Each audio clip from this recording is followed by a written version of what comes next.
नमस्कार दोस्तों, स्वागत है आपका CA GK class YouTube channel में।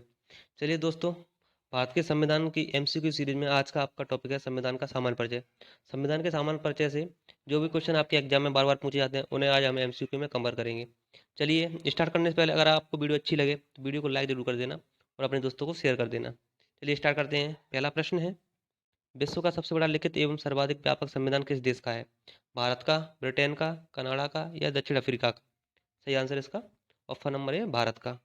अगला प्रश्न है, भारतीय संविधान कैसा है? कठोर, अंशतः कठोर और अंशतः लचीला, नहीं कठोर नहीं लचीला या लचीला? सही आंसर इसका ऑप्शन नंबर बी अंशतः कठोर और अंशतः लचीला। अगला प्रश्न है, भारत का संविधान किस प्रकार का है? नम्य और अनम्य, नम्य अनम्य या इनमें से कोई नहीं? सही आंसर इसका ऑप्शन नंबर ए नम्य और अनम्य। अगला प्रश्न है, भारत के संविधान में भारत को माना गया है एक अर्धसंघ, स्वतंत्र राज्यों का एक संघ, राज्यों का एक यूनियन या इनमें से कोई नहीं? सही आंसर इसका राज्यों का एक यूनियन। अगला प्रश्न है, भारत एक धर्मनिरपेक्ष देश है, इसका तात्पर्य है सभी नागरिक कानून के सामने समान है, उसका राज्य स्तर पर कोई धर्म नहीं है, सभी वयस्कों को चुनाव में मत देने का अधिकार है, सभी नागरिकों को बाहर देने की स्वतंत्रता है। सही आंसर इसका ऑप्शन नंबर बी उसका राज्य स्तर पर कोई धर्म नहीं है। अगला प्रश्न है, भारतीय संविधान स्वरूप किस प्रकार का है? एकात्मक, पूर्णतः संघात्मक, संरचना में संघात्मक, भावना में एकात्मक, भावना में संघात्मक, संरचना में एकात्मक? सही आंसर इसका ऑप्शन नंबर सी संरचना में संघात्मक, भावना में एकात्मक।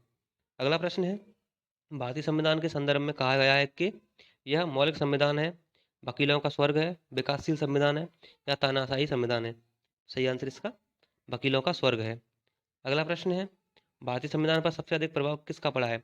भारत सरकार अधिनियम 1935 का, ब्रिटेन के संविधान का, संयुक्त राज्य अमेरिका के संविधान का या कनाडा के संविधान का?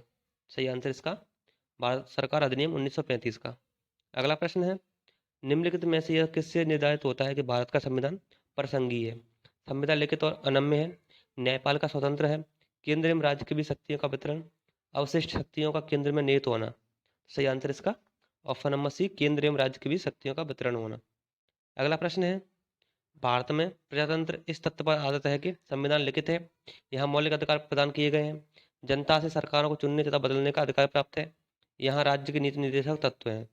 सही आंसर इसका ऑप्शन नंबर सी जनता से सरकारों को चुनने तथा बदलने का अधिकार प्राप्त है। अगला प्रश्न है, भारत में किस प्रकार की शासन व्यवस्था अपनाई गई है? अमेरिकी अध्यक्षात्मक प्रणाली, ब्रिटिश संसदात्मक प्रणाली, फ्रांसीसी अध्यक्षात्मक प्रणाली या सामूहिक मंत्री मंडलात्मक प्रणाली? सही आंसर इसका ऑप्शन नंबर बी ब्रिटिश संसदात्मक प्रणाली। अगला प्रश्न है, भारतीय राजनीति व्यवस्था में इनमें से कौन सर्वोच्च है? सर्वोच्च न्यायालय, संविधान, संसद या धर्म? सही आंसर इसका ऑप्शन नंबर बी संविधान। अगला प्रश्न है, भारतीय संविधान के बृहत होने का कारण है? इसमें संघ तथा राज्य दोनों सरकारों का संविधान है, यह एक बड़े देश के शासन से संबंधित है, इसमें विस्तृत प्रशासकीय प्रावधान है, इसमें अनेक संविधानों के अनुभव समाविष्ट है? सही आंसर इसका ऑप्शन नंबर ए इसमें संघ तथा राज्य दोनों सरकारों का संविधान है। अगला प्रश्न है, भारतीय संविधान का अभिभावक कौन है? राष्ट्रपति, सर्वोच्च न्यायालय, प्रधानमंत्री या निर्वाचन आयोग? सही आंसर इसका ऑप्शन नंबर बी सर्वोच्च न्यायालय।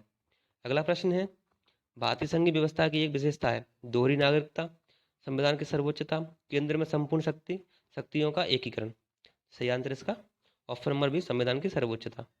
अगला प्रश्न है, भारत के संविधान में संघीय शब्द की जगह किन शब्दों को स्थान दिया गया है? संघीय राज्य को, संघों का राज्य, राज्यों का संघ या इकाइयों का संघ? सही आंसर है ऑप्शन नंबर सी राज्यों का संघ। अगला प्रश्न है, भारतीय संविधान में कितनी सूचियां या लिस्ट हैं? एक, दो, तीन या चार? सही आंसर इसका तीन सूचियां। अगला प्रश्न है, भारत का संविधान अपना प्राधिकार किससे प्राप्त करता है? भारतीय स्वतंत्रता अधिनियम 1947 से, भारत की जनता से, राष्ट्रपति तथा सर्वोच्च न्यायालय से, समाज के सभी वर्गों के लोगों द्वारा प्रतिनिधित्व संविधान सभा से? सही आंसर इसका ऑप्शन नंबर बी भारत की जनता से। अगला प्रश्न है, लिखित संविधान की अवधारणा ने सर्वप्रथम कहाँ जन्म लिया? फ्रांस में, संयुक्त राज्य अमेरिका में, ब्रिटेन में या स्विट्जरलैंड में? सही आंसर इसका फ्रांस में। अगला प्रश्न है, अध्यक्षात्मक शासन का उदय सर्वप्रथम किस देश में हुआ? यूगोस्लाविया में, स्विट्जरलैंड में, संयुक्त राज्य अमेरिका में या मिस्र में? सही आंसर इसका ऑप्शन नंबर सी संयुक्त राज्य अमेरिका में। अगला प्रश्न है, निम्न में से कौन सा एक भारतीय संविधान का दर्शन नहीं है? कल्याणकारी राज्य, समाजवादी राज्य, राजनीतिक समानता या साम्यवादी राज्य?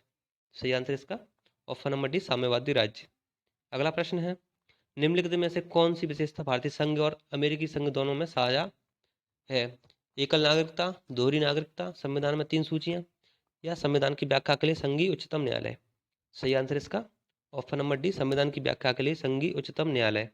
अगला प्रश्न है, भारत का संविधान मान्यता प्रदान करता है धार्मिक एवं भाषाई अल्पसंख्यकों को, केवल धार्मिक अल्पसंख्यकों को, धार्मिक भाषाई निरजातीय अल्पसंख्यकों को, या केवल भाषाई अल्पसंख्यकों को। सही आंसर इसका ऑप्शन नंबर ए, धार्मिक एवं भाषाई अल्पसंख्यकों को। अगला प्रश्न है, बी आर अम्बेडकर और महात्मा गांधी के मध्य सन 1932 में हस्ताक्षरित पूना समझौते को प्रावधान था भारत के लिए डोमिनियन स्थिति बनाए जाने का, मुसलमानों के लिए पृथक निर्वाचन क्षेत्र का, निम्न वर्ग के लिए पृथक निर्वाचन क्षेत्र का, या निम्न वर्ग के लिए आरक्षण सहित संयुक्त निर्वाचन क्षेत्र का। सही आंसर इसका ऑप्शन नंबर डी, निम्न वर्ग के लिए आरक्षण सहित संयुक्त निर्वाचन क्षेत्र का। अगला प्रश्न है, रेगुलेटिंग एक्ट पारित किया गया 1773 ईस्वी में, 1771 ईस्वी में, 1785 ईस्वी में, या 1793 ईस्वी में। सही आंसर इसका ऑप्शन नंबर है 1773 ईस्वी में। अगला प्रश्न है, भारत के गवर्नर जनरल को किस एक्ट के द्वारा अपनी समिति के निर्णयों को अस्वीकार करने का अधिकार था? 1773 रेगुलेटिंग एक्ट, 1784 का पिट इंडिया एक्ट, 1786 का अमेंडमेंट एक्ट, या 1813 का चार्टर एक्ट। सही आंसर इसका ऑप्शन नंबर सी, 1786 का अमेंडमेंट एक्ट।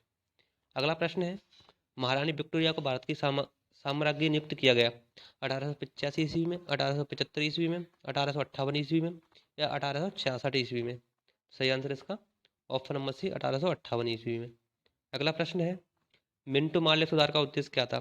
पृथक निर्वाचन प्रणाली, भारतीय की भागीदारी बढ़ाना, युद्ध में सहयोग हेतु तैयार करना, या पूर्ण स्वतंत्रता देना। सही आंसर इसका ऑप्शन नंबर है, पृथक निर्वाचन प्रणाली। अगला प्रश्न है, मार्ले मिंटो सुधार बिल किस वर्ष में पारित किया गया? 1905 में, 1909 में, 1911 में, या 1920 में। सही आंसर इसका ऑप्शन नंबर बी, 1909 में। अगला प्रश्न है, मुसलमानों के लिए अतिरिक्त निर्वाचन मंडल प्रारंभ में किसके द्वारा लाया गया था? क्रिप्स मिशन 1942 में, मार्ले मिंटो सुधार 1909 में, मॉन्टेग्यू चेम्सफोर्ड सुधार 1919 में, भारत सरकार अधिनियम 1935 में। सही आंसर इसका option number B, Morley Minto सुधार 1909 में।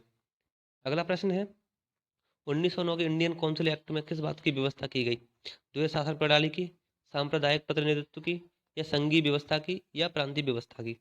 सही आंसर इसका ऑप्शन नंबर बी, सांप्रदायिक प्रतिनिधित्व की। अगला प्रश्न है, 1946 का कैबिनेट मिशन 3 मंत्रियों में गठित था, निम्नलिखित में से कौन इसका सदस्य नहीं था? Lord Pethick Lawrence, A B Alexander, Sir Stafford Cripps, या लॉर्ड एमरी। सही आंसर इसका लॉर्ड एमरी, ये तीनों इसके सदस्य थे। अगला प्रश्न है, अखिल भारतीय महासंघ स्थापित करने का प्रावधान शामिल किया गया भारत सरकार अधिनियम 1935 में, अगस्त प्रस्ताव 1940 में, भारत सरकार अधिनियम 1919 में, कैबिनेट मिशन प्रस्ताव 1946 में। सही आंसर इसका ऑप्शन नंबर ए, भारत सरकार अधिनियम 1935 में।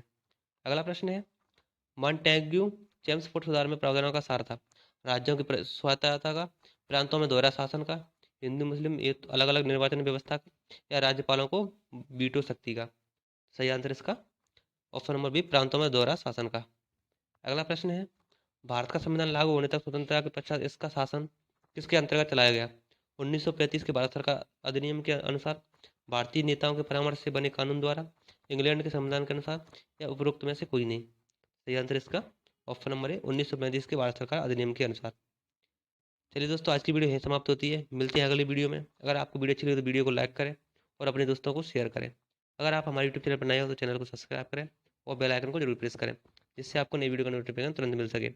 और हमें कमेंट करके जरूर बताएं कि आपको वीडियो कैसी लगी। धन्यवाद दोस्तों।